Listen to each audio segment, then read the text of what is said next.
Hai la mulți ani! Acesta este oficial primul clip pe care îl filmez în 2022. Ce bine este să filmez după o pauză de vreo 2 săptămâni. Am și uitat să vorbesc în fața camerei. Și hai să vă spun poveste. Eram și eu frumos când am venit la Craiova să pun anvelopele de iarnă la mașinuță. Anvelopele mele de iarnă care sunt aici unde suntem noi, adică la Serpico Craiova. Vă arăt imediat ce înseamnă Serpico Craiova. Și în showroom, la Volkswagen aici, ei aveau o mașină nouă pe care nu am văzut-o prezentată. Și am zis, înainte să plec la București, hai să facem o prezentare. Ce mașină este vorba? Imediat.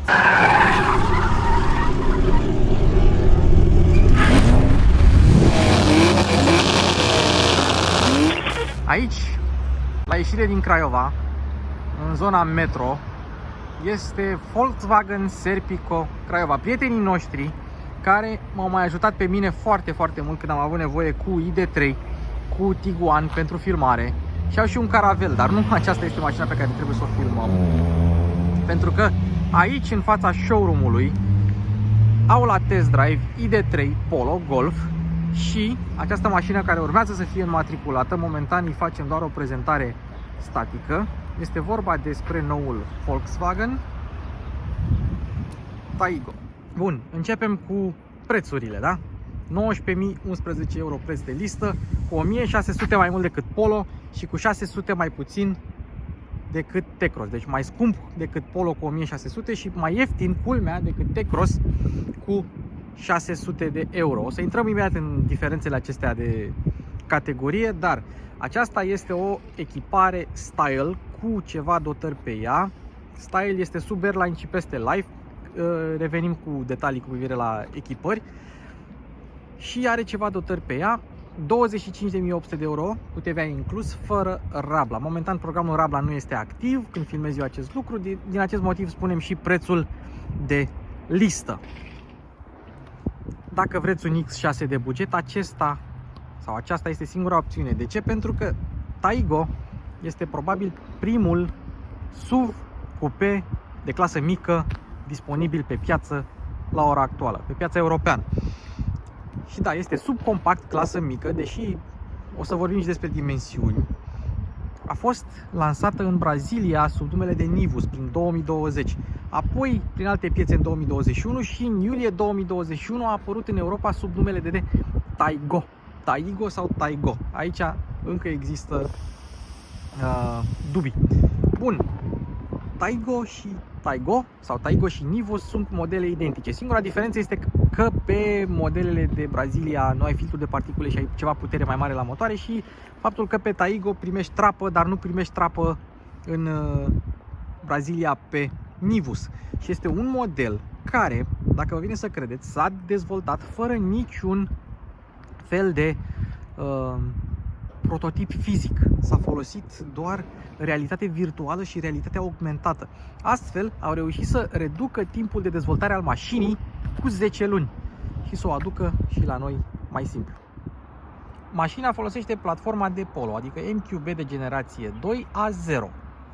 A0 adică ampatament mic, cel mai mic. A1, A2 sunt celelalte versiuni. Și dacă vine să credeți, ușile față sunt aceleași de pe Polo. Probabil pe undeva pe la parbriz sau pe la montatul central există diferențe, dar partea metalică de ușă este identică cu cea de la Polo. Parbrizul este același de la Polo. Suspensia este aceeași de la Polo.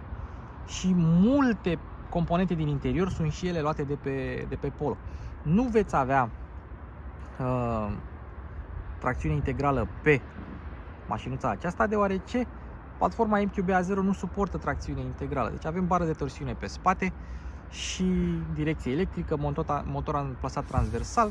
Deci folosește matricea, că MQB asta vine. Modular Traverse Matrix, de la asta vine. Practic un set de componente interschimbabile care îi permite companiei să scadă timpul de fabricație cu până la 30. Hai să vă arăt ceva repede înainte să trecem la partea aceea de exterior.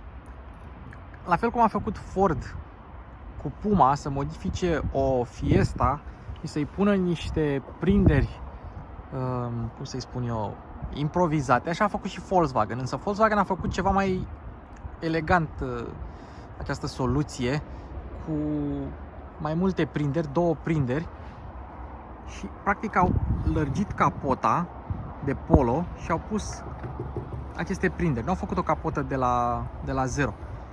Chiar dacă mașina arată complet diferit, aceasta este o soluție făcută improvizată de mulți, și de Ford și de alți producători. Dar nu să arăt chestia asta la început.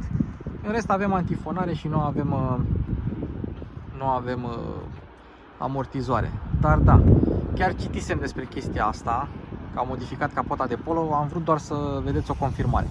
Și acum hai să începem cu partea estetică. Taigo, o să zic Taigo. Nu o să zic Taigo. Arată destul de bine. Este o variațiune, să zicem, a lui T-Cross, doar că este ceva mai scundă și ceva mai lungă. Ajungem și la dimensiuni la momentul respectiv. Acum hai să vorbim despre estetic. Noi aici avem farurile Matrix LED IQ Light cu faza scurtă pornită, noi am mai prins și fază lungă, și cu banda LED din jurul siglei iluminată. Dacă ai farurile standard LED, că mașina vine cu LED în standard, LED normal, nu Matrix, atunci nu ai banda aceasta iluminată, trebuie să ții minte. Avem și luminile de ceață, dar care nu se pot aprinde, pentru că mașina este atât de nouă, încă este în modul acela de transport. Nu poți depăși 2500 de rotații pe minut cu ea și trebuie pusă pe tester ca să fie scoasă din transport mode, sau la Ferrari se numește logistic mode. Așa, la Style mai găsiți această bandă cromată jos acolo în față, pe când la Life nu ai același lucru. Bine că a pornit alarma. Bun, mai avem și protecții de plastic jos aici. Mașina văd că are anvelope mari, de 18, care sunt cele mai mari pe care poți să le pui. 16 în standard, 17, 18. Dar văd că cei de la Volkswagen, când au configurat această mașină, au configurat-o destul de bine. Avem protecții de plastic. Evident, protecții de plastic, praguri aici frumos. Ușa este de Polo, deci m-am dus la o Polo și m-am uitat la ușă. Este ușa identică, doar că are protecții de plastic. Practic poți să-ți faci un Polo și practic mașina asta este un Polo Cross, doar că l-au numit Taigo. Ok, deci are protecții de plastic. Ușa, când o deschidem, după cum vedeți, nu acoperă pragurile, deci e posibil să te murdărești. Și mașina după aia, pentru că are contactul cu plata acum, ca să aibă farurile. Cam așa se aude o mașină făcută în Spania, la Pamplona, pe aceeași linie de asamblare, cu Polo Facelift, T-Cross și atât. Oglinzile sunt negre, e un pachet din acesta de Style, și la interior poți avea chiar și plastic roșu și poți avea culori sau, mă rog, vopsea în două nuanțe cum are mașina aceasta. Eu recomand verdele. Deci verdele pe T-Cross, pardon, pe Taigo, arată demențial. Avem și bare pe plafon și observăm cum linia ușii urcă. Și aici avem un mini Hofmeister King, dar și aici un gemuleț, un al treilea geam destul de mare. L-a făcut mare pentru că mașina este mai lungă cu 17 cm decât un T-Cross. Și pe spate avem așa, bara de torsiune, și țineți minte, aici avem discuri de frână pe versiunea de 110 cai putere și 150 de cai putere. Pe cea de 95 avem tamburi. Țineți minte acest lucru, dacă aveți un Taigo pe stradă și are tamburi, țineți minte că are motorul de 1 litru și 95 de cai putere. Dacă tot am zis și am deschis capota, aici avem 1.0 TSI 110 cai putere, DSG în 7 trepte, mai poți să-ți iei 1.095 de cai putere manual în 5, același motor de 110 cai putere, dar cu manuală, și mai poți să-ți mai iei 1.5 TSI 150 de cai putere. Nu intrăm acum în detalii, când o să o luăm la test drive o să vorbim despre motor și toate cele. Voi, dacă vreți să faceți test drive cu mașina aceasta, ea va fi înmatriculată în următoarele zile și o puteți lua la test dacă vreți înaintea mea. Ei bine, hai să vedem spatele. Și aici probabil este cel mai încântător unghi pe care îl vom găsi la Taigo, pentru că avem așa, eleronul de culoare neagră doar în această versiune, evident antenuța, banda aceasta LED. Ei bine, la T-Cross, banda LED, ea este reflectorizantă. Ei bine, la Taigo ea se aprinde. Aici în stânga avem farurile, sau mă rog, stopul de ceață, și jos avem reflectoarele și țeava de eșapament, care este ascunsă Însă, dacă alegi versiunea Airline, atunci vei primi guri de evacuare false. Problema mea e că Style arată mai bine adică sau fără guri de evacuare false și evident dunga cromată tot așa doar pe Style. Versiunea Life nu are acea dungă. Evident, Taigo și noua siglă mult mai subțire de la Volkswagen. Și în rest avem, vedeți aici, după sticlă avem acest motiv 3D. Ștergător, evident, fiind o mașină cu haion. Și dacă tot suntem aici, la partea asta exterioară estetică, benzină fără plumb, minim 95. Și da, avem sistem anti-diesel, să nu poți să spui diesel. Da, oricum nu mai poți să mai pui diesel să mergi cu motorină cu această mașină, dar are acel sistem de împiedicare a alimentării cu combustibil dezvoltat de Rudolf Diesel. Și acum spuneți voi în comentarii cum vi se pare că arată Taigo. Adică probabil că cel mai mare rival al său ar fi T-Cross-ul. Cu acesta se bate el la vânzări. Este mai ieftin cu 600 de euro, dar o să vedem la partea de portbagaj că pierde, dar nu mult, asta e partea mișto, nu pierde mult la portbagaj. Deci T-Cross-ul e probabil cel mai mare rival. Dacă vreți să intrăm în alte detalii, atunci intrăm în zona Puma Kona, care tot așa se vând bine. Puma Kona, Stonic, Mocha, etc. Dar ăsta e primul crossover SUV coupe de clasă mică din Europa. Bun, dacă tot am zis de dimensiuni că e cu 17 cm mai lungă decât T-Cross, țineți minte că are 4,27 m, 1,75 m, 1,76 m lățime, înaltă de 1,15 m, ca și poziție la volan stă între Polo și T-Cross, adică poziția la volan este fix între Polo și T-Cross, este fix la mijloc. Și are un ampatament de 2,5 m, adică undeva pe acolo, prin zona de Polo. O greutate de 1220 de kg la gol în versiunea cea mai ușoară. Și rezervorul de benzină, că altceva nu e, avem 40 de litri. Însă, unde încântă mașina asta este totuși la bagaj. Dacă T-Cross are 455 de litri și Polo are 330 de litri, adică amândouă portbagaje mari pentru clasa din care face parte, Taigo are 438 de litri, deci nu pierde așa de mult la portbagaj în comparație cu fratele său T-Cross. Portbagajul este mai adânc, deci mai lung decât la T-Cross, chiar dacă este mai scund, are vreo 40 de cm înălțime, 80 de cm adâncime și lățimea este de 1 metru.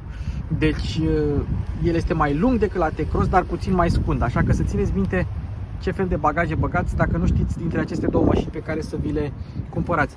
Un spațiu de depozitare aici, văd că nu avem priză de 12 V, avem cârlige, de fapt avem puncte de ancorare aici, cârlige nu văd, dar avem una bucată podea falsă care se poate ridica, bun, ca să ai o margine de încărcare plană atunci când rabatezi bancheta, și aici tot așa o margine de încărcare de jumătate de palmă. Dacă rabatezi această podea falsă, atunci evident crește volumul până la capacitate de 438 de litri, dar hai să vă arăt ceva mișto. O soluție, da, trebuie ridicată, interesant. Dacă vrei să ridici podeaua, vedeți, trebuie să fie în poziția ridicată. Ei bine, și sub veți găsi una bucată roată de rezervă temporară, dar atenție, este de 18 inch. Deci dacă tu ai roțile de 18, primești roată de rezervă de 18 inch. Și acum vreau să mă ajute cineva, am un proiect. Vreau să găsim 4 mașini identice cu 4 roți de rezervă temporare și le montăm pe aceeași mașină, să vedem cum se comportă mașina cu 4 roți de rezervă temporare. Dacă știe cineva care poate să mă ajute cu chestia asta, dau o bere. Și da, roată de rezervă temporară, apropo, fabricată în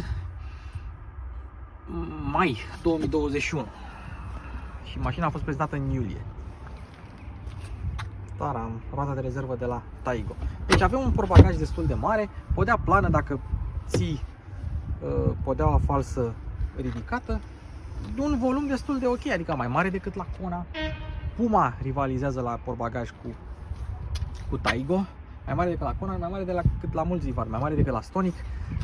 Portbagaj de dimensiuni compacte ba chiar bagaj măricel pentru clasa asta subcompactă în bani de Golf. Mașina e cu 2000 de euro mai ieftină decât un Golf similar. De fapt nu, e cam cu 500 de euro mai ieftină decât un Golf similar dacă este să echivalezi motorizările. Și aici avem evident triunghiulașul. Hai că putem să vă arătăm, sau pot să vă arăt că acum sunt singur, săracul de mine, și luminițele, dar și camera de marșarier. Uitați și camera, o să vedem cum se comportă, dacă putem să vedem în modul de transport, dar țineți minte că producătorii folosesc camere, sau dacă vi se par vouă că sunt camere de rezoluție joasă în condițiile în care orice telefon are o cameră super, este pentru că aceste camere trebuie să reziste la temperaturi super scăzute și super ridicate, să bată soarele din ele toată ziua și ele să nu putească nimic. Și de aceea au nevoie de dezvoltare mai mare. Oricum nu este cazul la Volkswagen, că în ultimii ani Volkswagen ne-a încântat cu niște camere de rezoluție decentă. N-am luat ruleta la mine, dar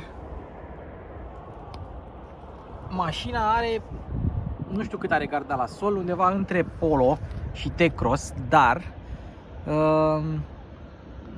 nu știu cât aici în față la borduri, oricum undeva ochiometric 23, 22, 24 de centimetri, să nu dai în borduri. Și chiar dacă nu este SUV, este crossover, SUV ceva, unghiul de atac 16,16, unghiul de degajare interesant e același în spate, deși nu pare mult mai mare în spate, tot 16,16, și unghiul de rampă este de 14,5, adică nu vei avea pretenții de mers cu ea în off-road. Oricum nu poți să faci acest lucru pentru că n-ai tracțiune integrală, dar ai o gardă la sol mărită, ai un aspect de SUV, de crossover și e frumușică așa în mediul ei. Înainte să trecem la interior, că mai avem de făcut și interiorul, și la o dată ulterioară, depinde de unde o să o luăm, ori de la București, ori de la Craiova, o să facem și un test drive cu ea. Bun, ce trebuie să țineți minte? Ce dotări are mașina? Are, fiți atenți aici, 4 prize USB-C în standard. Superb!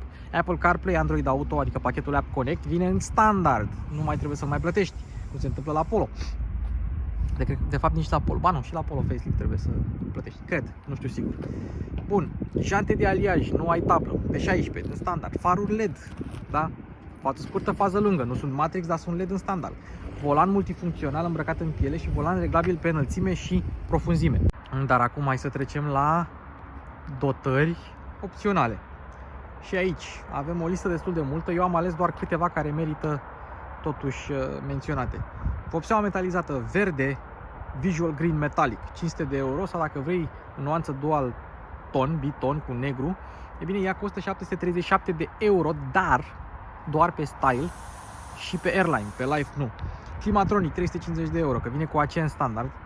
Camera de marșarier 263 de euro, Digital Cockpit Pro, ea vine cu tablou de bord digital, Digital Cockpit, o să vi-l arăt. E prima dată când văd un tablou de bord digital, Digital Cockpit Non-Pro. 320 de euro. Farurile LED Matrix pe care le vedeți aici, 927 de euro parcă. Sistem de navigație Discover Media care se regăsește pe mașina asta, 752 de euro. Scaune în față încălzite, undeva peste 300 de euro, nu mai țin minte, 310 euro. Selectarea modului de rulare sub 300 de euro, dar nu cred că merge pe orice echipare, cred că trebuie să ai cutie automată. Dacă vrei Discover Pro, adică sistemul de navigație de top cu navigație, ecran de 9,2 inch și fără butoane fizice pentru volum, ăla e 1400 de euro. Sistemul de sonorizare Beats pe care l-aș lua eu cu 6 boxe și 300 de W, 471 de euro. Și evident trapa panoramică acționată electric, 873 de euro. Și nu trebuie să vă faceți griji în ceea ce privește sistemele de asistență ale mașinii acestea, pentru că ea are suficiente sisteme de asistență cât să primească 5 stele la testele Euro NCAP. Evident, mai poți să mai pui pachetul IQ Drive cu tempomat adaptiv, așa mai departe, lane centering, dar nu, ea vine cu suficiente dotări standard. Deci, cam asta este. Și evident, dacă vrei, poți alege un interior din plastic alb. O să vedem cum arată un interior din plastic negru. Ăla nu costă în plus, cred că doar pe Style e. Pe Airline nu știu dacă este. Și asta este, acum hai să trecem la interior, după aia ne luăm la revedere de la voi, dragilor. Review-ul meu la Polo Facelift va apărea după ce va apărea acest clip cu Taigo și acolo veți avea mai multe explicații cu privire la interior-exterior. Bun, la interior, da, la tot.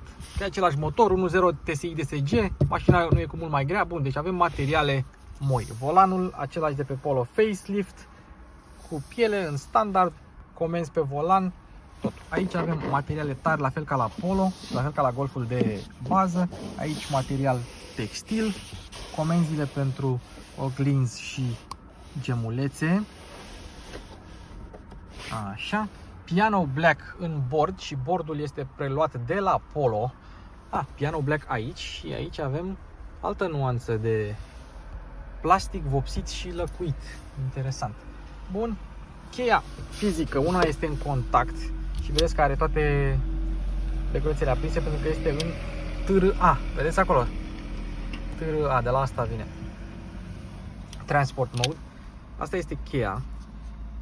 Poți avea și buton de start, la fel ca la Polo, dar aici avem versiunea de cheie normală. Sistemul de infotainment preluat și el de la Polo, avem 3. Composition 6,5 inch, Apple CarPlay, Android Auto, Discover Media 8 inch, pardon, cum e ăsta. Apple CarPlay, Android Auto și 9,2 inch Discover Pro. Nu știu dacă poți pune Beats la sistemul de bază, însă acesta este sistemul intermediar și cel de top 9,2 inch cu navigație. Și un lucru interesant, dar înainte să trecem la... hai să vă arăt acum ce mai contează. Deci, acesta este sistemul Digital Cockpit Non-Pro. Cel Pro mai costă, am spus, un pic până în 300 de euro. Și cam așa umbli la setări. La fel ca la orice Volkswagen. Și de pe butonul de View, să vedem, trecem aici la consum, stânga, dreapta și butonul de View, schimbi afișajul. Deci avem fie vitezometru, fie turometru cu viteza în centru și uite așa, al treilea View. Deci acesta este sistemul standard. Dacă îți iei Discover Pro cu navigație și Digital Cockpit Pro, atunci vei avea harta de la navigație pe ambele sisteme, așa cum veți vedea la review-ul meu de la Volkswagen Polo. Că ăla le avea pe amândouă. Bun, comenzile pentru lumini acolo frumos. Aici gurile de ventilație și sistemul de climatizare de la Polo. Și e oprit. Să vedem. Aici cum e off. Și aici setezi temperatura, aici setezi ventilația, dar bine, mașina are contactul pus și e în modul de transport. Aer condiționat, tot, temperatură, frumos, scaune încălzite. Da, totul este cu touch și este piano black. 2 prize USB-C, senzorii de parcare, mașina are și camere de marșarie, dar nu putem să vă arătăm pentru că e modul acela de transport. Butonul de avarii și aici toată consola este și ea preluată de la Polo cu scrumiera. Pardon. Bine, are și scrumiera, e pachetul de fumători, pachetul de fumători de la Volkswagen. Cu frâna de mână normală, da, cu cotiera textilă, așa, și aici unde avem cotiera standard, care e suficient de adâncă, suficient de încăpătoare. Ia să vedem. Și aici avem acest torpedou clasic necapitonat cu suporturi pentru monede, cum ne-a obișnuit Volkswagen până acum. Hai să arătăm și scaunele. Scaunele sunt acestea. Poți avea mai multe tipuri de tapiserii, au susținere laterală bună și dacă este să mă întrebați pe mine, sunt mai confortabile decât cele de pe Polo Airline pe care le-am condus și mai confortabile decât cele de pe Polo Punct. Probabil că acolo în Brazilia oamenii vor scaune ceva mai confortabile. Și așa cum ne-au obișnuit Volkswagen, avem Isofix în față. Și avem 3 Isofixuri. Audi A320 TFSI DSG. Și asta după sunet. Așa. Și avem scaunele cu Isofix. Poți avea mai multe tipuri de tapiserii. Cele de pe Airline, care sunt similare, dacă nu identice, cu cele de pe Taigo sau cu cele de pe Polo, le veți vedea în clipul meu cu Polo. Dar trebuie să recunosc, chiar dacă scaunele sunt un pic rigide, sunt mai confortabile decât ce am condus eu pe Volkswagen din clasa asta mică în ultima perioadă. Volkswagen, Seat, Skoda și așa mai departe. Adică, na, sunt ok și au susținere laterală peste așteptări. Centurile de siguranță sunt cu reglare pe înălțime. Nu avem trapa, evident, că altfel o vedeam. Avem aici frumos oglinda cu luminiță, luminile la interior. Nu avem acele lumini pe senzor de proximitate cum aveam la modelele compacte medii de la Volkswagen. Încă nu le avem pe clasa mică. Și aici în spate avem lumini. Aparent pot să vă arăt, doar că trebuia pornită mașina pentru că nu avea baterie. Asta e camera. Avem și senzor, avem și cameră, dar camera nu este dinamică. Eu dau de volan, dar ghidajul este fix. Radio, media, Apple CarPlay te duce aici, Apple CarPlay, Android Auto, răspunde destul de bine. Aici te duci pentru car, are senzor de proximitate. Bine, consumul este irelevant. Mai ai aici câteva setări și dacă te duci la meniu, ai aici scurtăturile. Mai multe detalii o să vedeți în clipul meu cu Volkswagen Polo. Ia să o punem în parc. Tragem și frate de mână. Radio, telefon, media, navigație, asistență, App Connect, autovehicul pe care v-am arătat deja, magazin, setup, utilizator. La clipul cu Polo am făcut mai multe detalii. Meniu și autovehicul și vă duce aici la consum. Dacă dai selectare, ai date de deplasare și stare autovehicul. Sau stare autovehicul 5 mesaje. Și acestea sunt chestiile pe care trebuie dezactivate în momentul în care mașina e pusă pe testă și scoasă din modul de transport. Acesta, durație maximă doar 2500, front assistant disponibil, lane assistant disponibil. Practic, trebuie să se activeze toți senzorii și mașina să fie eliberată. Da? Bun. Deci, cam aceasta este. Și așa arată mașina cu motorul pornit. Și arată bordul, vitezometrul și nu-ți arată turometrul. Sau dacă vrei turometru, arată pe view, avem durația de ralanti și treata de viteză cu viteza. Eu am mutat-o doar dintr-o parte în alta, nu am mers cu ea, oricum nu e matriculată, dar am vrut să vă arăt la final. Și totuși radio și mânuța aia pe care o vedeți acolo, ea este de fapt senzorul de proximitate. Dacă te apropii de el, dar depinde în ce meniu ești, e bine atunci se apropie și alte meniuri. Bun. Dacă tot suntem aici, să vă arăt. Deci avem reglaj pe înălțime, reglaj pentru spătar și aici avem reglajul pentru lombar, în suportul lombar. Se și vede parcă, nu? Bun, pac, pac, pac, pac, pac, pac. Bun. Deci cam asta este. Și înainte să luăm loc la interior, observăm că geamurile spate nu coboară de tot. Am pus scaunul într-o poziție intermediară, să zic, adică eu nu ajung la pedale în aceste condiții. Și hai să vedem spațiu. Și se vede că lungimea suplimentară contează, e mai mult spațiu decât în Polo aici, ai și scaune decupate. Ok. Am văzut geamurile, materialele sunt rigide, că n-avea cum să fie moi dacă în față sunt tot rigide. Rigid, dar bine asamblat, adică poți să tragi și nu se întâmplă nimic. Și buzunarele. Buzunarele care sunt încăpătoare pentru această clasă în spate, dar și în față ele sunt destul de măricele. Spațiul la cap este și el suficient, eu mai am cam atât, deci hai să zicem că până la 1.80 te-ai putea simți bine. Și două prize USB-C. Însă, de fapt, hai să facem un review al banchetei. Da, scaunele sunt practic două scaune individuale profilate și stai destul de bine în ele, destul de confortabile. Isofixurile le vedeți acolo. Nu avem cotieră în stânga aici, dar avem și un al treilea loc care eu aș spera sau cred că este ceva mai moale decât celelalte două. Și dacă mă pun, într-adevăr, scaunul este mai moale, dar nu este la fel de bine susținut lateral și tu stai practic în aceste suporturi laterale pentru scaunele din stânga și dreapta ta. Deci probabil această mașină nu este făcută pentru 5 persoane, dar dacă sunteți 4. Scaunele sunt cu o susținere laterală destul de bună și caracteristic sau tipic caracteristic, cum vreți să-i spuneți, Volkswagen, bancheta este amplasată puțin vertical. Nu știu dacă se vede, dar da.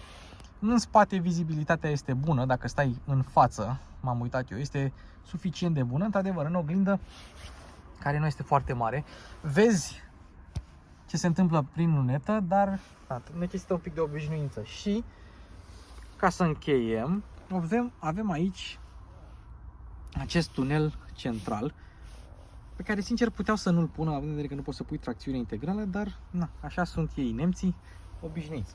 Și, la fel precum Polo, Fiesta, Puma și alte mașini din această clasă, nu mai avem mânere în stânga și în dreapta. Și mai avem și luminițe în spate. Deci cam acesta este noul Volkswagen Taigo. Sistemul de infotainment îl puteți vedea în clipurile mele cu, nu știu, hai să zicem Tiguan și cu Polo care o să apară pe canalul Mașini cu Luci Popa. Tabloul de bord digital, Digital Cockpit Non-Pro, l-ați văzut acolo. Pentru cel Pro mai plătiți 300 de euro în plus. Acesta are 8 inch, celălalt are 12 sau cred că 10,25, 12,3 era pe Golf 7. Și da, ai suficient spațiu în interior, ai un portbagaj destul de încăpător. La preț trebuie să vedeți voi și cam asta este. Cam acesta este Volkswagen Taigo. O să-l luăm și noi la test drive în curând. Hai să vă arăt ceva, o bijuterie aici. Nu știu dacă vă văzut, uitați o Dacia frumoasă acolo. Poate o iau la test odată. Foarte mișto. Gata, dragii mei. Iată-l, Volkswagen Taigo sau Taigo. Asta a fost o prezentare, o scurtă prezentare. Eu practic acum mă urc în mașină și mă duc la București. Dar nu puteam să las mașina neprezentată când la 2 metri de casa mea era o mașină ce merita filmată. Și cam aceasta a fost mașina. Trebuie să mulțumesc celor de la Volkswagen Serpico pentru că mereu au fost amabili cu mine, domnul Radu, doamna Iulia. Vă mulțumesc frumos. Și na, mașina o puteți testa. Ea va fi înmatriculată probabil la 2-3 zile după ce apare acest clip sau chiar mai devreme și puteți să cereți test drive cu această mașină. Și mai există și o versiune live în showroom, cel puțin la momentul acestei filmări, mai există și o versiune live. Bun, eu sunt Luci Popa. Dacă acest canal este Mașini cu Luci Popa, înseamnă că voi sunteți mașiniștii lui Luci Popa. Și vă rog din suflet ca să mă ajutați și pe mine puțin pentru aceste clipuri și o să mai facem, vedem, aducem niște surprize. Like, subscribe, share, pentru că e singurul mod prin care îmi puteți mulțumi mie că fac asta. Mai departe, vedem ce-o fi. Eu vă pup, ne vedem la București, ne vedem la Craiova, ne vedem prin toată țara și ne vedem pe YouTube. Ciao!